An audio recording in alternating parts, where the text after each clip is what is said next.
Good afternoon and welcome. Welcome indeed. Yes, to let's see, it's kind of hard here in Florida to know what day it is. I believe a Wednesday edition of the Mark Moses Show podcast, as we're always broadcasting from the Anidjar and Levine Accident Attorney Studios. Take back control of your life. Call them today, 1-800-747-FREE. That's 1-800-747-3733. It's Anidjar and Levine Accident Attorneys. And joining me from the other side of the state, this guy does a great job with radio, TV, podcasting, and more. He's a busy man. He's Jason Powers. Jason, how you doing today? Some of these teams might need an accident attorney after some of these disastrous collapses in the last few minutes of we had drama in Cape Verde, Argentina, Egypt, Belgium, Senegal. I mean, we've had some wild finishes in this World Cup. You're absolutely right. I want to start with this. So I saw this morning, unofficially, the ratings for USA Belgium, a game that we lost, by the way, and looked terrible. 30 plus million households. 30 plus. That beat Game 5 of the NBA Finals, Game 7 last fall, that amazing win by the Dodgers over the Blue Jays. It pretty much is in the same ballpark of Miami, Indiana college football title game. Yeah. It beats some of the NFL playoff games. What are your thoughts? I want to start there. TV guy, what are your thoughts? Yeah, no, I predicted before the game, I thought 35 million would be the number for USA Belgium. And I thought if they were to get to Spain in the quarterfinals, you might have somewhere north of 40 million people. But it doesn't surprise me because, one, a little bit of a slow time in the calendar, sports-wise, not a whole lot. And I think the World Cup has really captivated the nation with the nationalism of the country. And again, did we probably overrate the U.S. team a little bit? Sure. But there's always that dream of us thinking, could this be the year that the little train could go all the way kind of deal? And they gave us plenty of reason the first 3 games to think that. But yes, I'm not surprised at all that we got 30 million people. And I think, again, the drama of one and done, whereas basketball series and baseball series are kind of best of 7s where there's another game potentially. But, man, it's just been exciting to watch. And it's an event you only get to see every 4 years. So it's not like it's an event we're going to see 6 months from now or a year from now. This is a once in a 4-year cycle event. So doesn't surprise me at all. Well, it helped this time that it's on our soil, and even Western Hemisphere. It's over Correct. here. So it's not like, the game's at 5 a.m. because we're in Qatar, or, it's not crazy times. It's on our soil. And this is the number one thing. I can't stress this enough. It's on free local television. Correct. Every single game. It's not on, go to this app. Now you have to pay the subscription fee. Now it might also, like the MLS. There's also this other fee you got to pay. Right. It's on free. Free. Right. And you're right. And everyone's and I think social media has helped. And I want your thoughts on this, where everyone knows this. We're seeing all these videos where British people from Scotland, Norway, hey, I'm eating a burger. Don't you feel like that's helped as well, where these foreigners have come here and they've loved the experience? Oh, and the other thing is, we have to remember how many immigrants we have living here full time that adore soccer. I mean, they love the NFL, of course, but soccer is in their blood, whether they're from Italy, whether they're from Jamaica, whether they're from England. Even if England's not playing, those people are still going to watch high quality soccer. And Fox has done a great job. There's no overlapping games. It's an exclusive window. You get one game. Everybody watches the one game. You get a couple hour break. Then you get the next game. So I think Fox has done a great job. You mentioned the market prime time. The game was at 8 o'clock.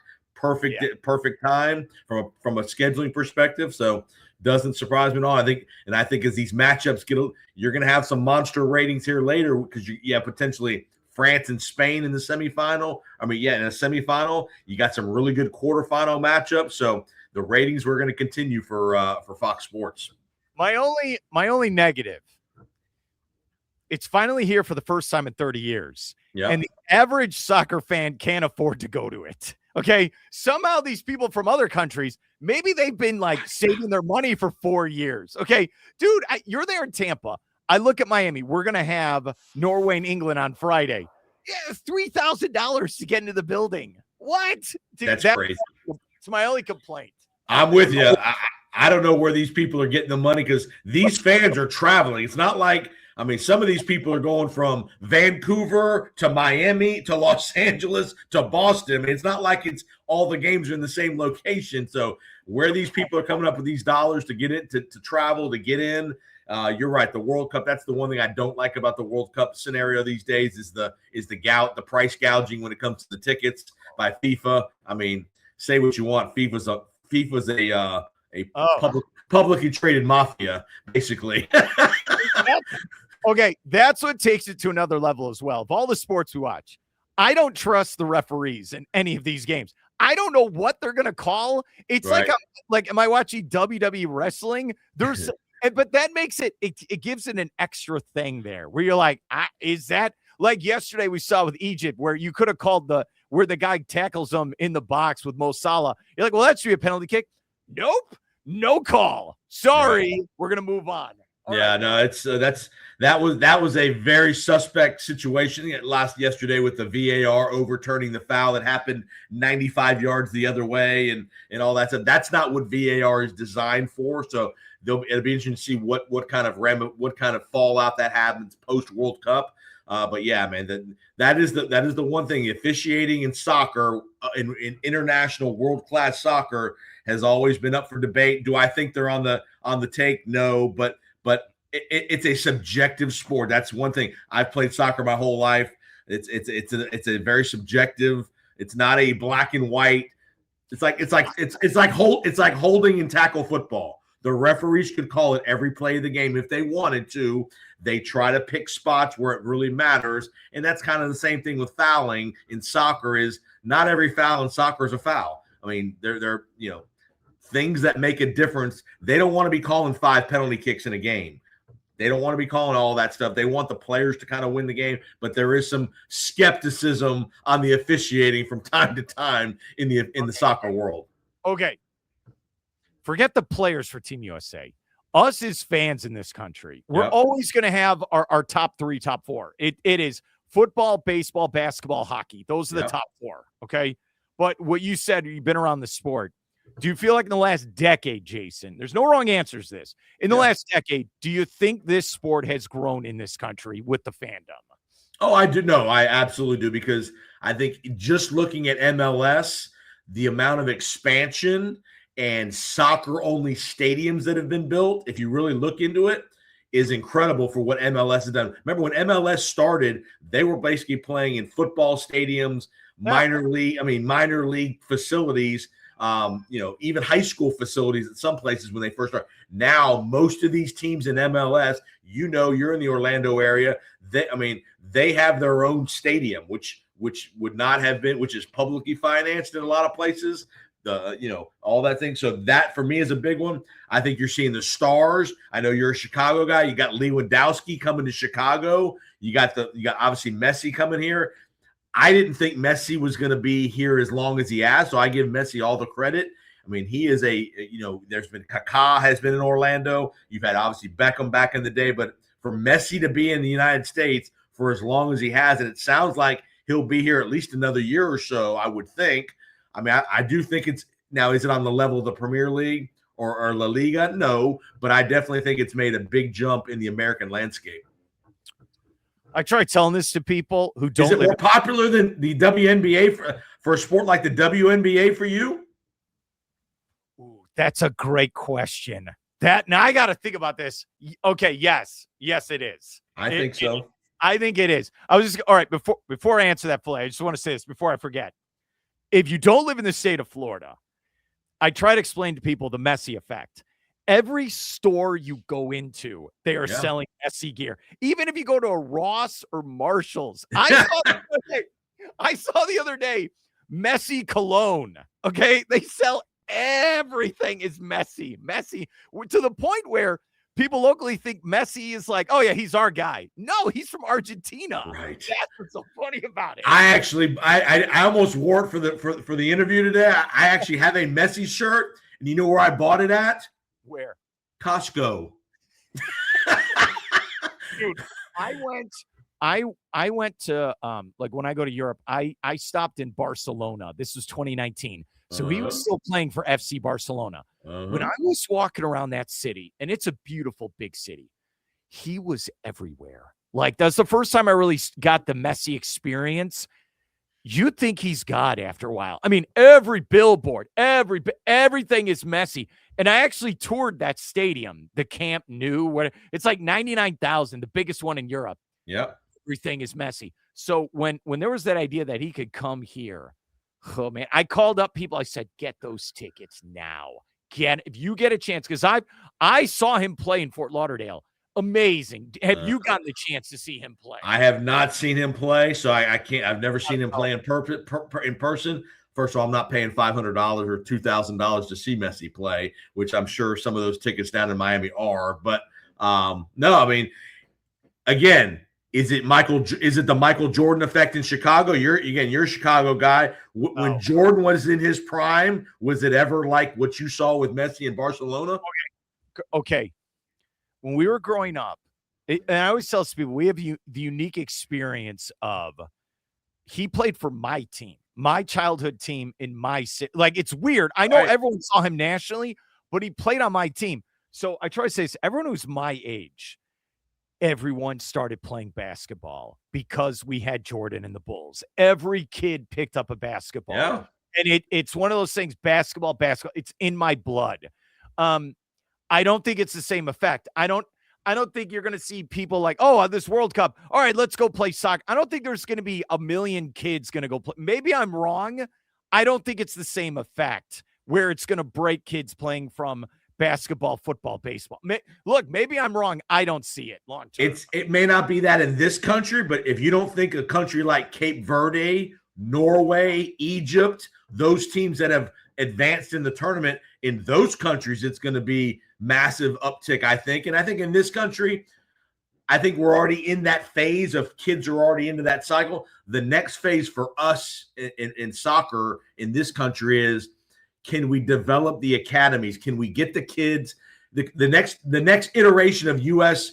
global uptick is, can we get the Michael Jordan kid, the LeBron James kind of athlete when he's 6 or 7 years old, to go into the soccer world versus go into the basketball or football world? Okay, this is a complicated one. It's a great point, Jason. I appreciate coming on. Okay, I saw yesterday where Donovan Mitchell, a top 15 player in the NBA, okay, he signed a 4-year deal for $270 million. Okay, what's the top guy in MLS make here? $1 million? You know, Patrick Mahomes signed a $500 million deal. Okay? Right. The top players in this country want to play the top most popular sports like that. I'm sorry to say that. Now at the same hand, if I'm going back and forth, if I could do it all over again as a 5'11" white guy, I should never have played basketball. I never should have played football with my friends. No. If I could do it again, I should have just played soccer. I would have gotten the Division I contract, the scholarship. Maybe I could have played in Europe. Maybe. If I could do it all again, that's what I would have done, Jason. And that's the allure of soccer versus some other sports is you can be people don't realize Messi's like 5'6", 5'7" at best, 140 pounds, 150 pounds. You don't have to be 6'3", 225 to go play. To go play that, you see very little. You see none of that in the world game of soccer, where a guy's 6'3", 225. Every one of these guys are 5'10" to 6'1", 6'2". You got a couple tall guys, but soccer is a sport of the guy like you and I that can run, you don't have to be the biggest guy in the world to be successful. And there's so much opportunity around the world. You can go play from Argentina to Saudi Arabia to Australia. You're not just confined to the MLS or USA. Whereas basketball, if you're not playing in the United States, sure, can you make a living in Europe and other places? I get it, but you can make a really good living as a soccer player in a zillion different places around the world. Okay, it's a great conversation. It really is. With this, it's, you know what it is also, So we do the different sports. So soccer's over. Now what's our brain thinking? All right, Major League Baseball All-Star game. Then College we got football coming up. Yeah. NFL training camp, right? We end one sport. So in this country, we follow all these sports. These other ones, no. It's just like they have basketball, they have cricket, they have rugby. Yeah. Every kid is like, I'm going to be a professional footballer. Every single kid. That's the difference right there. Well, and in those other countries, they don't have access to the NFL, college football, all those things that we do to occupy our time. So every bit of thought process and their preparation is around their club team, whether they live in, Cape Verde, whether they live in, Johannesburg, whether they live in Milan. Their world of sports is primarily focused around their club soccer team and their club team. Now, do they get a little bit of NFL? Sure, a little bit of NBA, but it's like us with football. Our football team is our football team. We get a little soccer, a little basketball, a little something, other stuff we like. That's the kind of the trick of outside of this country, how special it. I mean, those and you've been over there. Those people live and die for their club team every Saturday when they play. All right, so the MLS. Not this year, but the next season, I think they're switching to be soccer like everyone else, where they're going to go fall to spring. I'm sorry to say this.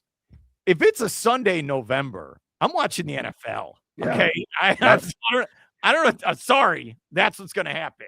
If they decide to go up against the NFL, that may be a bad business strategy from that league. I don't know if that's been finalized yet or not, but now, again, do you want to kind of get on the same calendar as other people around the world in the football world? You want to do that because of the international play, all the international games that these teams have to play for qualifying for the World Cup and these different events, the Euros and things like that. So I understand they're trying to get on that calendar, but you got to be very careful because, like you said, you're going to get crushed if you try to go up against the NFL on a Sunday or college or even college football on a Saturday. In certain parts of the country where we live, it's going to be a tough go. Well, you bring up the WNBA earlier. Yep. I don't like they play in the summer. I think it's a slap in the face. I get it. You don't want to compete, but basketball is played. It's a winter sport. It is played kind of end of October, November, all the way to March and then into June, depending on what you play. They play in the summer. College basketball, high school girls basketball plays the normal basketball schedule. I don't like it. I don't.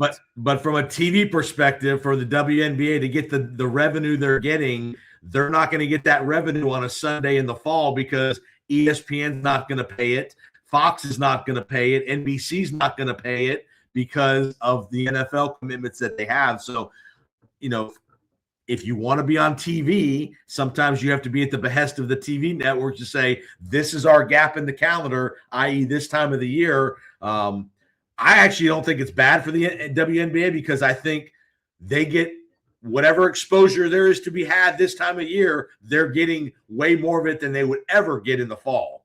Well, the casual sports fan right now, all they see is Caitlin Clark getting beat up. Okay, that's what they're seeing. Okay, so it's not good. Maybe they should be buried right now. And again, I like women's basketball. I know the players. I've covered women's basketball. Yeah. I think you should be on the regular basketball schedule. That's just my thing. Have you been? Again, there's a lot of casual soccer fans out there that have not been following soccer other than the World Cup. If you're a sports fan, you cannot deny these games have been incredibly dramatic from a drama perspective. And you know why? And this is very key. You talk about like the TV executive. All the stars have shown up. Yes. Messi, Haaland, you can Mbappe, Harry Kane. All of them are scoring, and they're all making big plays. Yeah. It's been great theater. That's the thing with Team USA. I'm okay if they would have lost that game 2-1. If they would have competed for 90 minutes, Jason, and they lost, I'd have no problem like that. But the 16 teams that were left, they were the 16th, and they didn't even deserve. It's weird. You had this momentum, you played great, you're winning, and then bleep hits the fan, if you want to put it that way. Yeah, I mean, it's a tough situation because do I think they obviously I think are way better than they showed against Belgium. We've seen it in other sports. A team lays an egg in the biggest moment, whether it's a Super Bowl, whether it's an NBA final, NHL final. It was a confluence of the USA played a D game and Belgium played probably a B+ game. And you see when we have that much of a gap, I mean, the calamity we saw with the goalkeeping error to put the game away. And say what you want, as bad as the U.S. played, they were only down 2-1 with 25 minutes to go in the game. If that third goal doesn't happen, you never know what happens. They get a goal. And I think the other disappointing part was our star players. Pulisic, who I think he's getting killed right now in the media. And rightfully so, because you can make an argument, what is he doing pulling himself out of the game, injury-wise and all that stuff. He just has not, for whatever reason, at the national level in the World Cup, has been able to elevate. And maybe we've overrated him. Maybe we're so desperate for a star that we've kind of overrated him a little bit. We think he's great when he's a really good player, but he's not a elite championship level type player that we want him to be. And maybe that's maybe not all his fault, because it's not all his fault, but he's not performed when we've needed him to in the big moments. See, this is why this is all a win, because in the last 10 years, you'd never, like, I'm telling you, if I would have told you 10 years ago, oh yeah, we'd be on the air and we'd be breaking down the game and it'd have massive TV ratings, and you would seriously, you would come on here. You would give a hot take on something you probably never thought you would. And you're legitimate in your answer. We're breaking it down. We know the players, huge attendance. I think this World Cup's been a big success. There is no doubt. And I think the U.S. will get another World Cup sooner rather than later. It probably won't be. It'll probably be 20 years as opposed to 32 like it was for the next iteration. But I mean, if you're FIFA, with the facilities that they have access to, with the travel ease to get in and out of the country, with the global immigration that's going on in the country, I mean, I think you'll see the World Cup back here in probably 20 years. I'll end with this. And again, thanks for coming on. I don't like this because I have problems with the high school and just youth sports in this country overall, where, it's an expensive sport with soccer. It's a ball and it's 2 goals. It should not cost an arm and a leg for a child to play this. Everyone around the world plays this because it is the cheapest sport to play. Right. We all know the cliche. You see the kids in Brazil, they don't have shoes on, they're playing. So little Jimmy and little Tommy, what is going, because you've seen this in Florida with baseball, softball, volleyball. Why is it so expensive to play these cheap sports? I don't get it after a while. It's the travel. It's the privatization of the travel, club level, because what happens is, I hate to say this, in those other countries, when a kid gets identified at 7 or 8 years old, a lot of those kids will get put into an academy. And now here's the issue. Who's paying for those kids to go to the academy? Not little Johnny in Buenos Aires. The academy's either paying for it or the federation, the soccer federation paying for it. Whereas here, when you play on a club soccer, a high elite level club soccer team, mom and dad are having to pay the expenses to travel and to go to these tournaments.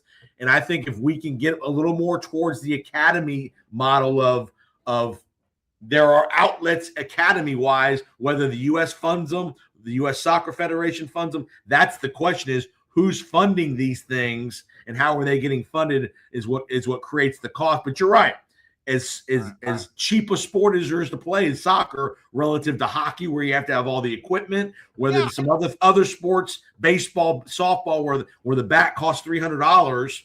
It costs you can buy a decent pair of cleats for $65 or $70, soccer ball for $30, and you're good to go.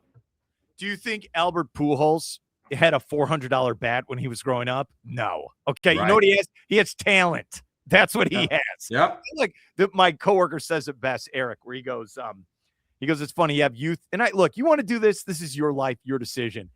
You got parents; they're spending thousands of dollars for the chance for their kid to get a free ride in college.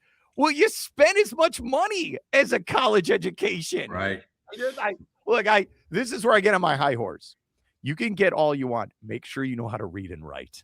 Get your high school education. Get your college for the love of God, please. Right. All right, you can hit a curveball. Can you read and write? I'm sorry, I gotta say it. Yeah, please. All right, who you got winning this thing? France. I picked France to start this. Mbappe, they're on a mission. I feel like, okay, someone wrote this the other day because I think you with Florida State. Someone said Argentina's like the 2014 Florida State Seminoles, where they won't die. They just nine freaking lives, man. It's unbelievable. I mean, the percentage, the probability. I know we got a lot of analytic fans out there. The analytics of a team coming back from 2 goals down in the last 10 minutes and to win the game in regulation, it's never happened in the World Cup ever. Argentina was the first team to ever come back from 2 goals down that late in the match to win the match in regulation. Belgium, who beat us, was down 2-0 to Senegal with 6 minutes left in regulation, scored twice to get the game to extra time. The probability of scoring twice in the last 10 minutes when you're in a World Cup scenario is less than 5%. So you've seen some historic, I mean, in all seriousness, you've seen some historic, comebacks. I mean, for what Cape Verde did, the drama that Cape Verde showed in Miami last Friday night when that guy scored that goal in extra time to tie the game at 2 was an all-time moment. Is that what you would have done? Ran into the stands to see your girlfriend? I mean, she was pretty good looking. She wasn't bad looking. It's the only time I'm with the refs where I'm like, hey, get back in the game. What are you doing? So that place has 500,000 people on that island out of 500,000. There's 22 million people in Florida alone, just in our state. There's 500,000 people in Hillsborough County, in the counties we live in. I know, dude. My neighborhood growing up, which was only a couple miles long, had 50,000 people, right? Of a city of 3 million. It's crazy, man. It's crazy. Jason Powers, my man, thanks for your help. Enjoy the games moving forward. And I hope I can get you on again. All right. Anytime, Mark. Appreciate it.